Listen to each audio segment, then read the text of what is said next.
दोस्तों नमस्कार। एनसीईआरटी गणित कक्षा 10वीं में आप सभी का स्वागत है। आज हम लोग प्रश्नावली 9.1 के प्रश्न संख्या 6 को सॉल्व करेंगे। अगर आपको ये वीडियो अच्छा लगे तो एक लाइक कर दीजिएगा और चैनल पर नए हैं तो चैनल को सब्सक्राइब करके बेल आइकन को प्रेस कर लीजिएगा, जिससे कि हर आने वाली वीडियो का नोटिफिकेशन आपको समय समय पर मिलती रहे। तो आइए वीडियो शुरू करते हैं। प्रश्न संख्या 6 है, 1.5 मीटर लंबा एक लड़का 30 मीटर ऊंचे एक भवन से कुछ दूरी पर खड़ा है। जब वह ऊंचे भवन की ओर जाता है तब उसकी आंख से भवन के शिखर का उन्नयन कोण 30 डिग्री से 60 डिग्री हो जाता है। बताइए कि वह भवन की ओर कितनी दूरी तक चलकर गया है। तो इस सवाल को समझने के लिए सबसे पहले हम लोग एक चित्र बना लेते हैं और उसके माध्यम से समझने की कोशिश करते हैं। चलिए चित्र बना लिया। ये जो लड़का है यह 1.5 मीटर का है। कितने मीटर का है? 1.5 मीटर का है। ठीक है। अब कहता है कि 1.5 मीटर लंबा एक लड़का 30 मीटर ऊंचे एक भवन से कुछ दूरी पर खड़ा है। ठीक है। तो ये भवन है जिसकी ऊंचाई कितना है? 30 मीटर है। कितना है? 30 मीटर। ये टोटल ऊंचाई जो है भवन का वह 30 मीटर है। ठीक है। इससे कुछ दूरी पर खड़ा है। अब कहता है कि जब वह ऊंचे भवन की ओर जाता है, ठीक है, यानी ये लड़का इस भवन की ओर जाता है। मान लीजिए कि ये लड़का यहां से चलकर यहां आ गया।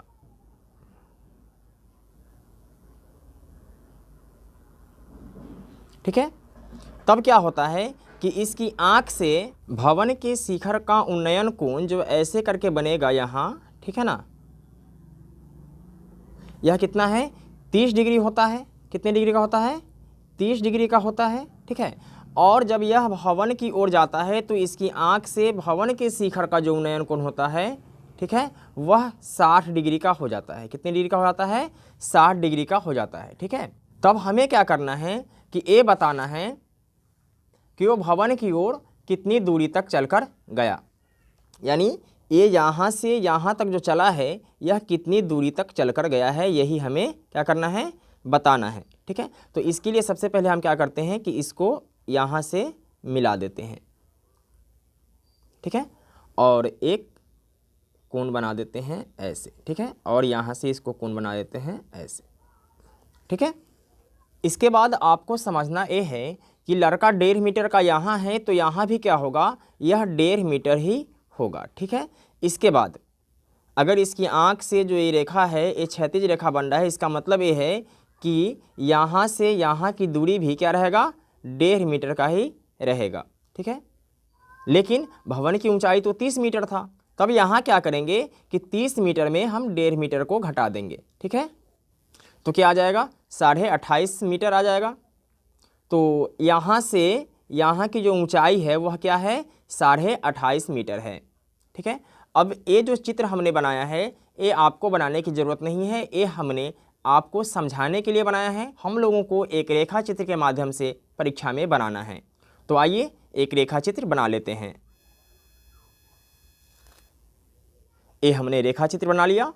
इसके बाद यहाँ कह रहा है कि ये जो लड़का है यह 1.5 मीटर का है, तो चलिए 1.5 मीटर लिख देते हैं। ठीक है।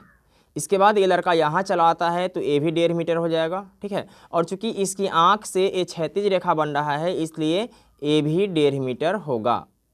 ठीक है। लेकिन यहाँ से यहाँ की टोटल ऊंचाई 30 मीटर था। कितने मीटर था? 30 मीटर। यहाँ से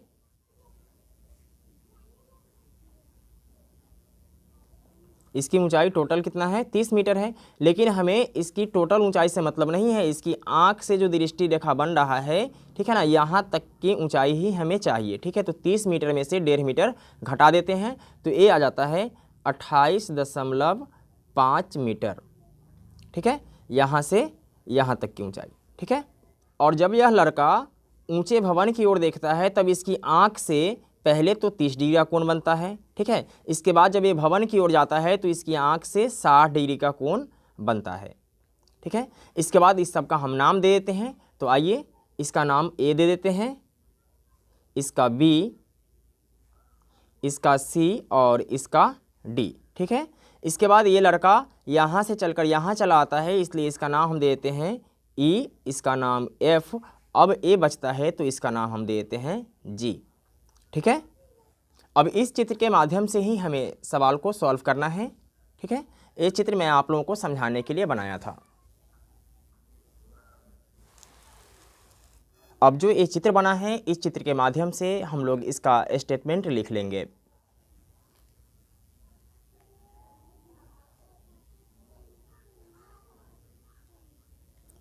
माना कि AB एक भवन है, AB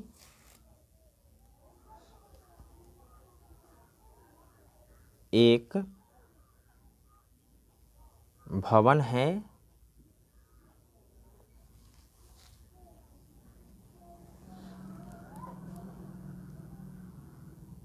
तथा CD तथा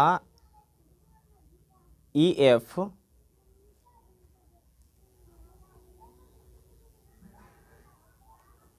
लड़के की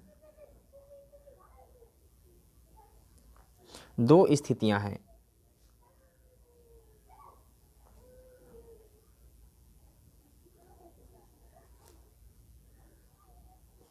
दो स्थितियां इसलिए क्योंकि लड़का पहले यहाँ होता है, इसके बाद लड़का चलकर यहाँ चला जाता है। ठीक है, इसके बाद हमने एक समांतर रेखा खींचा है CEA के, ठीक है, DFG। तो लिखेंगे DFG समांतर रेखा CEA खींचा। तब क्या होता है, तब CD, EF और AG ये तीनों जो है यह बराबर बराबर होगा। ठीक है, तो लिख लेते हैं CD बराबर है EF के और EF बराबर है AG के। कितने मीटर है ये? 1.5 मीटर है। इसके बाद कोण GDB यानी बड़े त्रिभुज में GDB लिखेंगे। GDB हमने D बीच में इसलिए रखा है क्योंकि हमें D दिखाना था। ठीक है, ये कितना है? 30 डिग्री है। इसके बाद GFB क्या है? कोण GFB बराबर 60 डिग्री। तो हमें पता करना है कि लड़का यहाँ से यहाँ जो चलकर गया है वह कितनी दूरी चलकर गया है। ठीक है, तो इसके लिए हमें क्या करना है कि सबसे पहले D से G की दूरी पता करना है। इसमें से F से G की दूरी घटा देंगे तो आराम से मेरे पास D से F की दूरी पता चल जाएगा। तो आइए सॉल्व करते हैं। लिखेंगे समकोण त्रिभुज DGB में, DGB में, ठीक है ना। आप छोटे वाले त्रिभुज में भी पहले चल सकते हैं, कोई दिक्कत नहीं है। ठीक है, तो यहाँ हमें क्या पता करना है?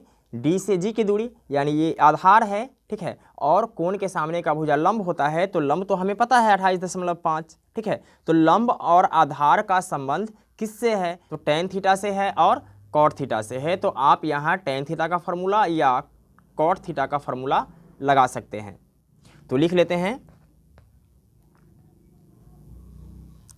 tan थीटा बराबर क्या होता है? P/B यानी लंब बटा आधार होता है। ठीक है, तो यहाँ थीटा का मान कितना दिया गया है? 30 डिग्री दिया गया है। तो लिखेंगे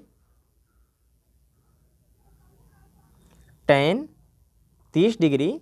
ठीक है, और P का मान कितना है? BG, यही तो है P। तो पहले लिख लेते हैं BG बटा B का मान है आपका DG। तो लिख लेते हैं DG।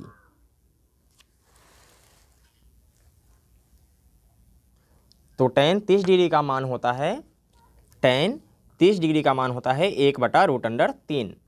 तो लिखेंगे 1/√3 बराबर BG का मान है 28.5 मीटर। तो लिखेंगे 28.5 मीटर। ठीक है, बटा DG। ठीक है, इसके बाद यहाँ हम क्रॉस गुना करेंगे तो DG में 1 से गुना हो जाएगा, तो ये हो जाएगा DG बराबर 28.5 में √3 से गुना होगा तो ये हो जाएगा 28.5 √3। इसको हम समीकरण 1 मान लेते हैं। फिर हम लोग छोटे वाले त्रिभुज में चलेंगे। तो लिख लेते हैं समकोण त्रिभुज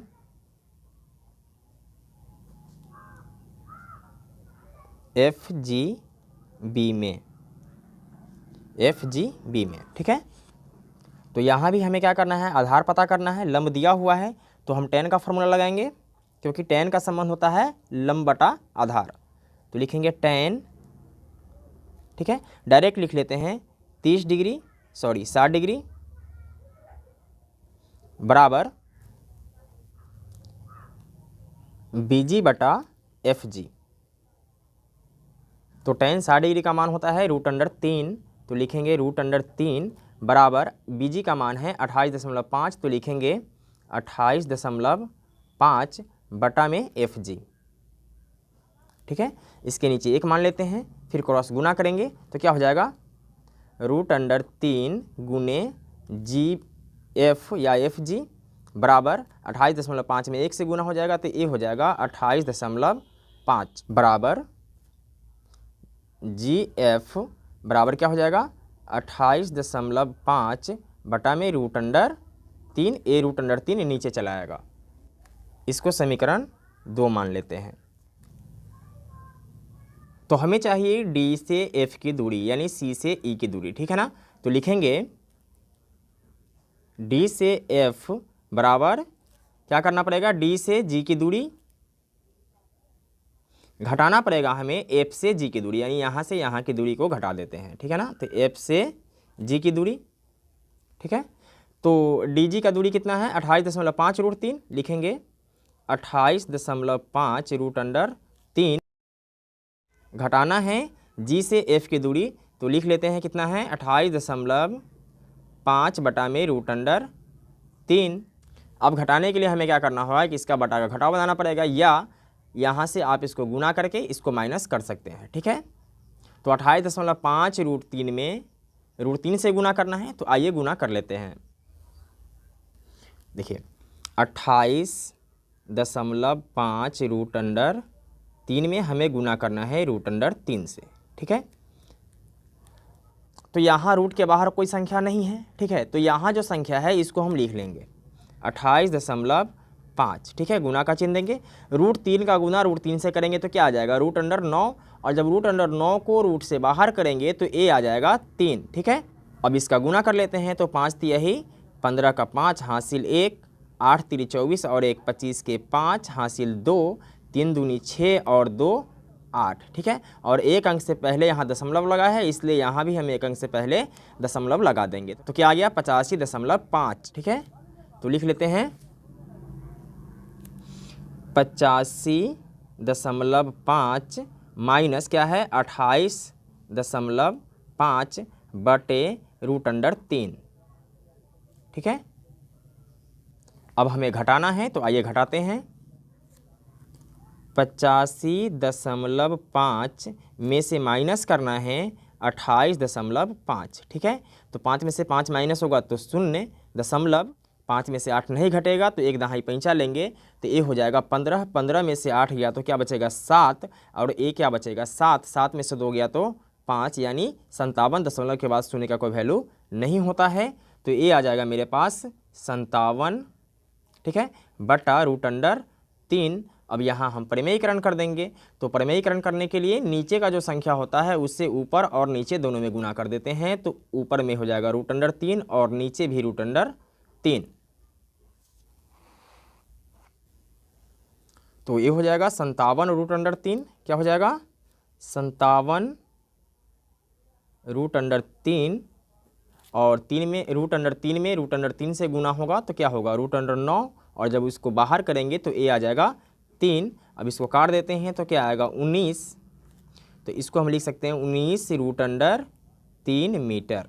तो एक इसका मान निकल कर आया डी से एफ का, ठीक है, यानी ये जो मान निकल कर के आया डी से एफ का या सी से ई का, तो लिख देते हैं 19 √3 मीटर। ये लड़का चलकर यहाँ से यहाँ गया, ठीक है। तो लिख लेते हैं अतः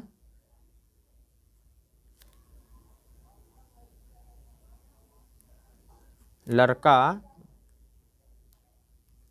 भवन की ओर 19√3 मीटर चलकर गया। दोस्तों मैं उम्मीद करता हूं कि आपको ये वीडियो समझ में आ गया होगा। फिर मिलते हैं एक और वीडियो के साथ, तब तक के लिए जय हिंद।